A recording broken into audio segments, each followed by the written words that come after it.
नमस्कार साथियों, चैनल पर आप सभी का बहुत बहुत स्वागत है।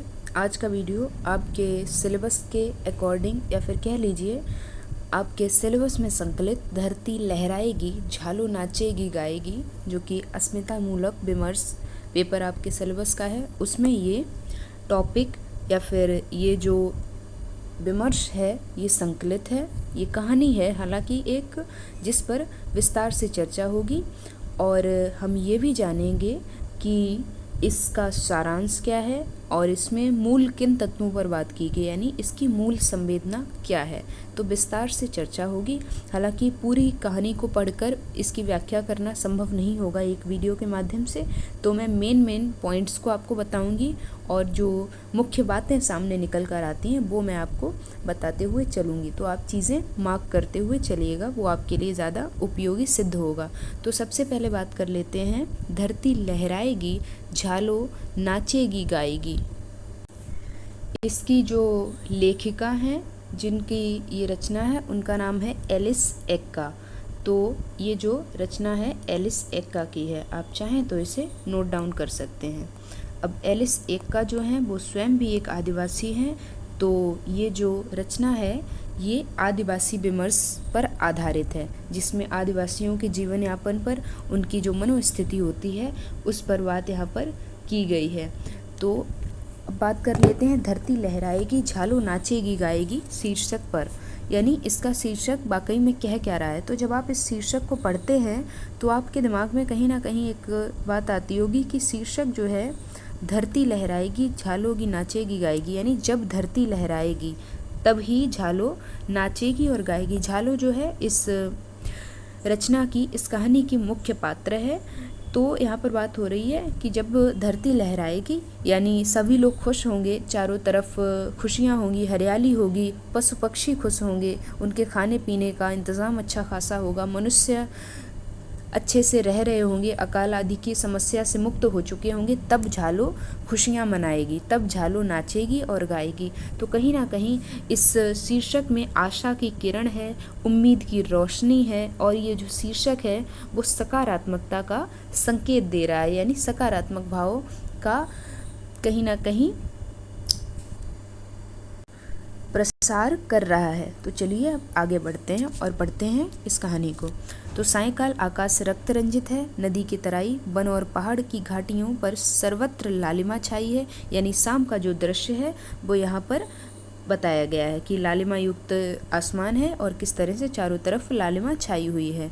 ग्रामीण बालक बालिका वृंद अपने अपने बैल पर बकरियों को हाँकते हुए पहाड़ियों के नीचे उतार रहे हैं। उन सबके चेहरे क्लांत हैं, किंतु सूर्य की लालिमा से लाल अत्यंत सुहावने लग रहे हैं। इन बालक बालिकाओं के मध्य एक छैल छबीली बालिका है झालो।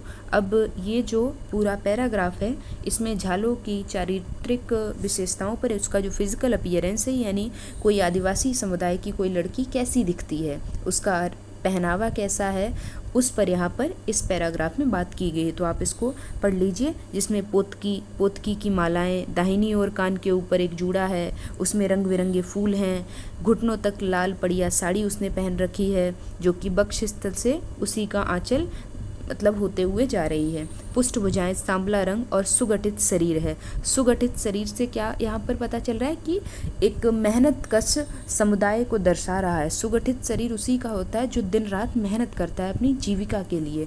तो यहाँ पर ये जो शब्द है इस बात का संकेत दे रहा है, वो मैंने आपको बता दिया है। आगे बढ़े तो वह रह रह कर पुकारती है कि ओ मंगरी, ओ कवरी, ए झवरी। अब ये जो है मंगरी, कवरी और झवरी उसकी बकरियों के नाम है। किसकी बकरियों के? झालो की बकरियों के। अब जब किसी जानवर को, पशु का भी आपने नामकरण कर दिया तो कहीं ना कहीं आप देख पा रहे होंगे कि आदिवासी समुदाय जो है पशु पक्षियों के प्रकृति के कितना निकट है कि वो उन्हें भी कुछ नामों से पुकार रहा है। पशु पक्षियों को भी कोई ना कोई नाम दे रखा है। तो यहाँ से आदिवासी समुदाय की प्रकृति के प्रति जो निकटता है, सौहार्दपूर्ण व्यवहार है, वो यहाँ पर पता चल रहा है। तो वो कुछ गाती है, कुछ गुनगुनाती और थिरकती हुई चल रही है। कौन? झालो। आगे बढ़े तो नीचे पहाड़ की तलहटी पर टेढ़ी मेढ़ी इटलाती नदी की एक धारा है, उसमें पानी की अपेक्षा चट्टान अधिक है। ये बात आप अंडरलाइन करिए, पानी की अपेक्षा चट्टान अधिक है, यानी कि पानी जो है वो सतही तौर पर नदी में उपस्थित है, यानी पानी बहुत छिछला है, पानी की कमी है। अकाल की जो मतलब अकाल की स्थितियां हैं वो इन शब्दों से, इन पंक्तियों से हमें पता चल रही हैं कि पानी छिछला है, चट्टानें अधिक चमक रही हैं, पानी बहुत कम है। तो जाहिर सी बात है, जब चट्टानें चमक रही हैं यानी कि पानी जो है सतही तौर पर एक तरीके से बिल्कुल सतह को छू रहा है, पानी बहुत छिछला है, यानी पानी की कमी है, नदियाँ सूखी हुई हैं। तो ये बात हमें यहाँ से पता चल रही है। आगे बढ़ें तो झालो एक चट्टान पर बैठ गई, उसका मुखमंडल मुरझा गया। क्यों मुरझा गया? यही जो आपदा चल रही है, अकाल की आपदा, जिसकी वजह से पशु पक्षी बेचारे प्यासे रह रहे हैं, मनुष्य भी निरंतर अपनी जीवन यापन के लिए संघर्ष कर रहा है, तो इस वजह से उसका मुखमंडल मुरझा गया, आंखें धंस गईं और कपोल में स्वेद की बूंदें झलक रही हैं। स्वेद यानी कि पसीना। उसने अपने जूड़े से फूल निकालकर नदी की बालू में फेंक दिया। उसकी सखी झरियो, ये दूसरा पात्र आया है, उसकी सखी झरियो पास में आकर बैठ गई और झालो ने डबडबाई आंखों से कहा, ने झरियो, नदी में तो कटिको पानी नखे, यानी कि नदी में तो बिल्कुल भी पानी नहीं है। ये चिंता जाहिर की है किसने? झालो ने। अब आप देख रहे हैं कि किस तरह से एक आदिवासी स्त्री एलिस एक्का ने इस रचना में एक काल्पनिक पात्र को गढ़ा है जिसका नाम झालो है, जो प्रकृति के प्रति, जिसमें गाय गरू छगरी मनका की पीबे यानी कि मनुष्यों से पहले किसकी फिक्र जताई है? पशु पक्षियों की, प्रकृति के प्रति, यानी कि हम तो कैसे भी कैसे अपनी जीवनचर्या जो है जीवन यापन कर लेंगे, लेकिन इन पशु पक्षियों का क्या होगा? ये तो परजीवी हैं, ये तो दूसरों पर निर्भर हैं। ये जब नदी में तो पानी ही नहीं बचा है तो गाय गरू यानी कि ये जो पशु पक्षी हैं, ये जानवर हैं, बकरियां हैं, ये पानी कहाँ से पिएंगे? ये चिंता जाहिर की है किसने? एलिस एक्का जी ने, एक पात्र के माध्यम से जिसका नाम उन्होंने झालो रखा है। झरिया ने कहा, हाँ संगी झालो, यानी कि हाँ साथिन झालो, ठीक बात आहे, गरु डांगर लहियो पी के पानी मिलत नखे, यानी इन्हें तो पानी पीने के लिए नहीं मिल रहा है, नहीं मिलता है। आगे बढ़े तो गांव के महाजन के बेटे ने उनकी बात सुनी तो निकट आकर खड़ा हो गया। अब गाँव के महाजन का बेटा क्या है? इसका नाम भी रखा गया है ननकू। तो ये जो है महाजन का बेटा गैर आदिवासी पात्र है, क्योंकि जो आदिवासी समुदाय है वहाँ पर महाजन आदि होना मतलब ये वाली जो परंपरा नहीं है, तो जाहिर सी बात है ये गैर आदिवासी पात्र है। तो उसने उनकी बात सुनी तो निकट आकर खड़ा हो गया। अब आपको एक बात ये भी पता चलेगी, एक तो जो झालो और झरियो है वो किस तरह से अपनी भाषा में बात कर रही हैं, जो उनकी झारखंडी भाषा है यानी जो उनके समुदाय की बोली है उसमें बात कर रही हैं, लेकिन जो ननकू है उसकी अभी आप आगे संवाद सुनेंगे तो वो किस तरह से खड़ी बोली हिंदी लिए हुए हैं। तो जाहिर सी बात है ये गैर आदिवासी पात्र है। तो वो कहता है कि सब जगह तो ऐसी ही बात है झालो दीदी, ना कुआं में पानी, ना चुआं में, ना नदी नाले में और ना झरने में ही।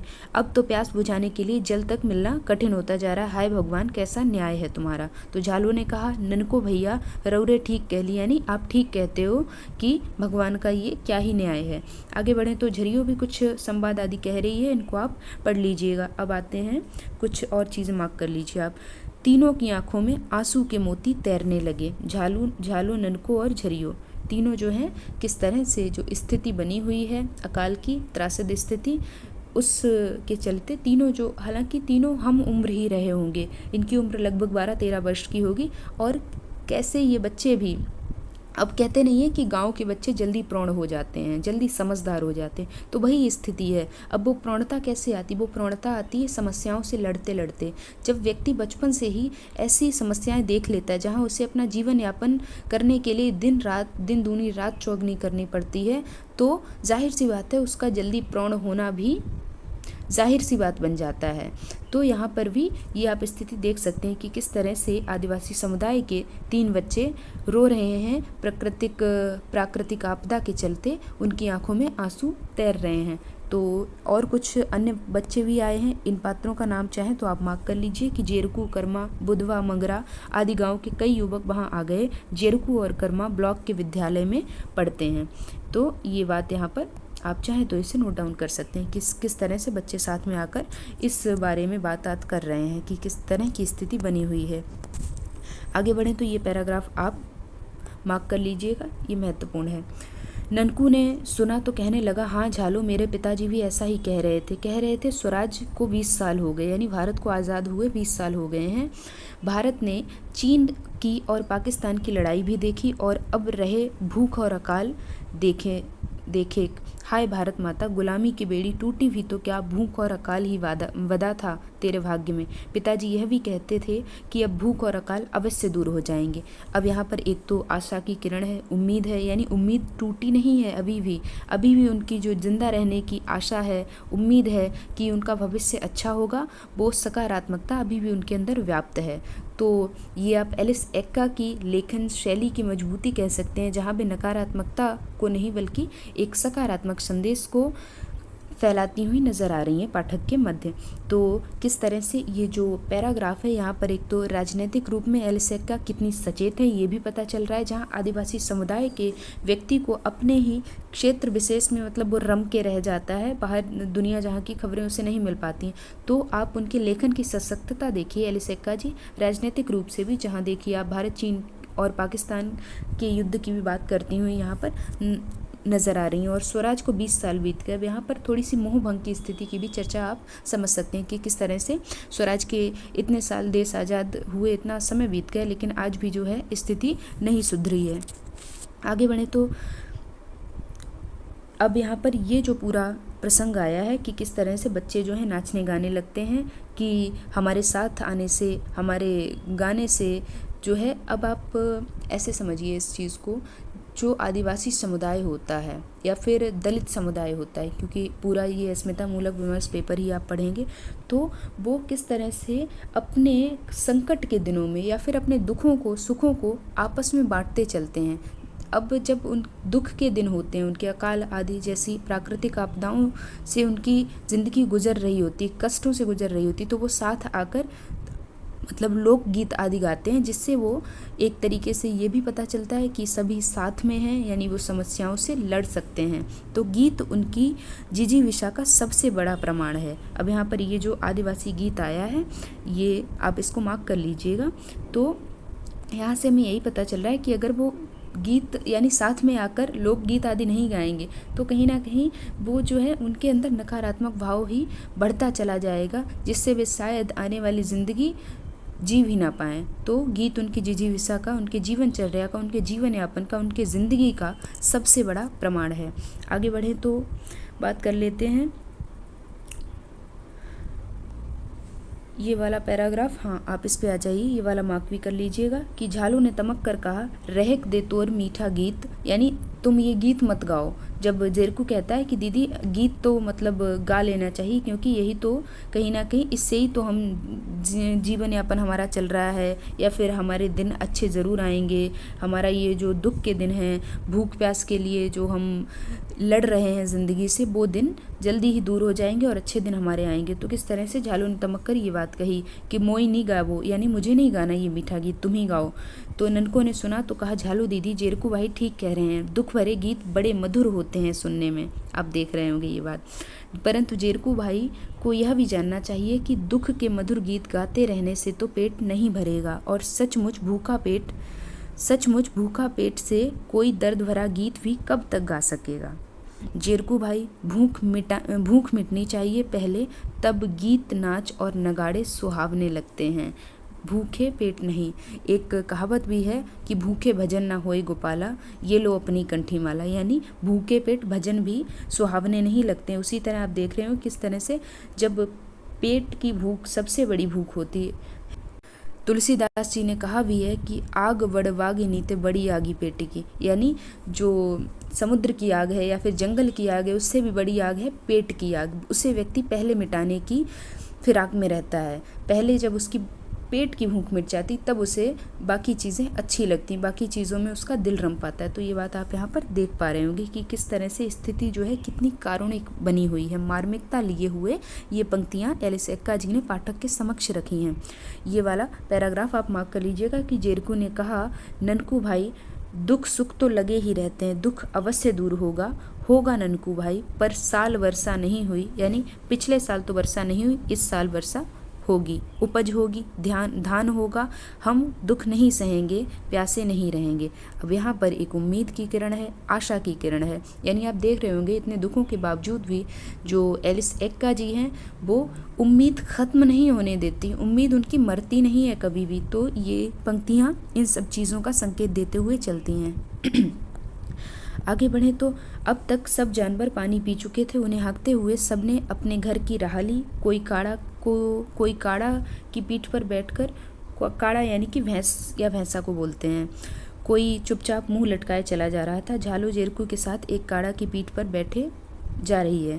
अब आगे बढ़े तो रात्रि चहुं और सन्नाटा। निद्रा देवी ने भूख पीड़ित बाल, वृद्ध, युवक और युवतियों को अपनी गोद में ले लिया। भूख पीड़ित बाल, वृद्ध, युवक और युवतियाँ यानी प्रत्येक वर्ग, फिर चाहे वो बालक हो, बच्चा हो, वृद्ध हो या युवक हो या कोई स्त्री हो, सभी भूख से पीड़ित हैं। यानी सबकी स्थिति एक जैसी है, सभी भूख से जूझ रहे हैं और फाका कर रहे हैं। फाका करना यानी कि रात को भूखे पेट ही सो जाना। तो ये स्थिति उनकी बनी हुई है। कहते हैं भूखे पेट नींद नहीं आती, लेकिन आप इन आदिवासी समुदाय की जो स्थिति है इसको देख सकते हैं कि कैसे ये भूखे पेट ही सो रहे हैं या सोने पर विवश हैं। तो सुबह सूर्य की किरण वन के पेड़ों की पत्तियों से छन छन कर फूस की झोपड़ियों में प्रवेश कर रही है। इन ममतामयी किरण ने अपनी स्वच्छ उंगलियों से छू छू कर सब भोले भाले भूखे ग्रामीणों को जगा दिया। अब सूर्य की किरण स्वयं में ही एक उम्मीद का संकेत देने का काम करती है और वो ममतामयी किरण। अब ये जो ऐसे शब्दों का प्रयोग किया है, बिंबात्मकता यहाँ पर आई है।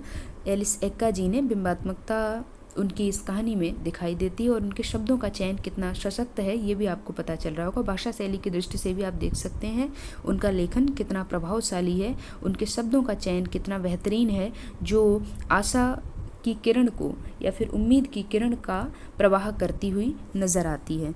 आगे बढ़ें तो जेरकू ने घबरा कर कहा, खाना बट रहा है, कैसा खाना? नेनको ने कहा, खाने का, पेट भरने का, दूध खिचड़ी, वाह क्या कहने, मैंने लोगों को खाते देखा तो मुंह में पानी आ गया। आगे बढ़े तो जरकू, कौन दयालु इस अकाल में भोजन बांट रहा है ननकू। इस तरह के संवाद कुछ हो रहे हैं। फिर ये सभी लोग जो हैं, जो खाना बट रहा था ब्लॉक में, वहाँ से जाकर सभी लोग खाना ले आते हैं और सब अपना पेट भर लेते हैं।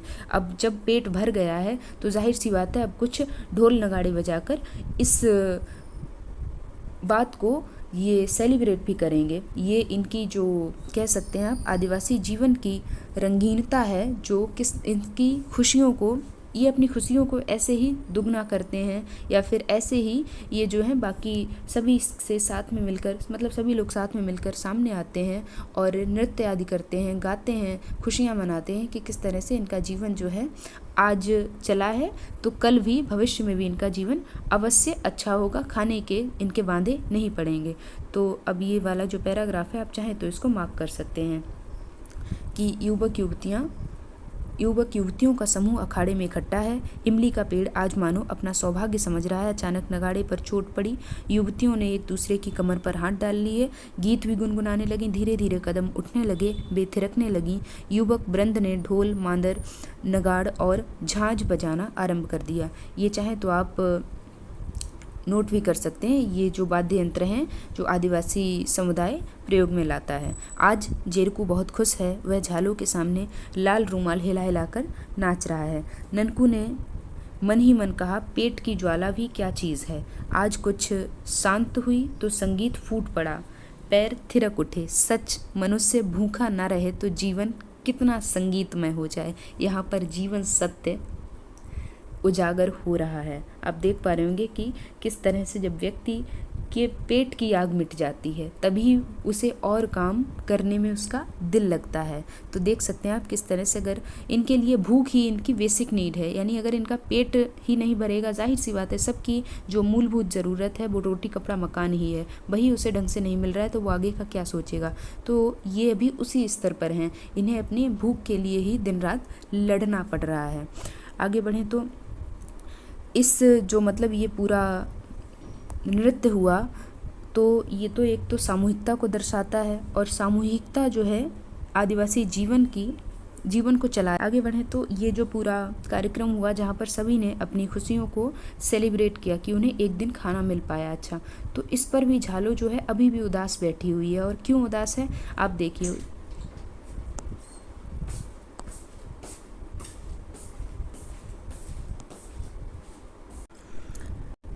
अब आप ये वाला प्रसंग देखिए, ये प्रसंग कितना महत्वपूर्ण है। यहाँ पर ये वाला संवाद आया है जहाँ पर झालू कह रही है कि आज खाना मिला, कल मिलेगा, परसों नरसों, 1 महीना, 2 महीना और फिर, यानी फिर क्या होगा हमारा। चलिए आज हमें खाना मिल गया, मतलब परसों मिल जाएगा, 2 दिन बाद भी मिल जाएगा, 1 महीने तक मिल जाएगा, लेकिन सरकार भी ये कार्य कब तक करेगी।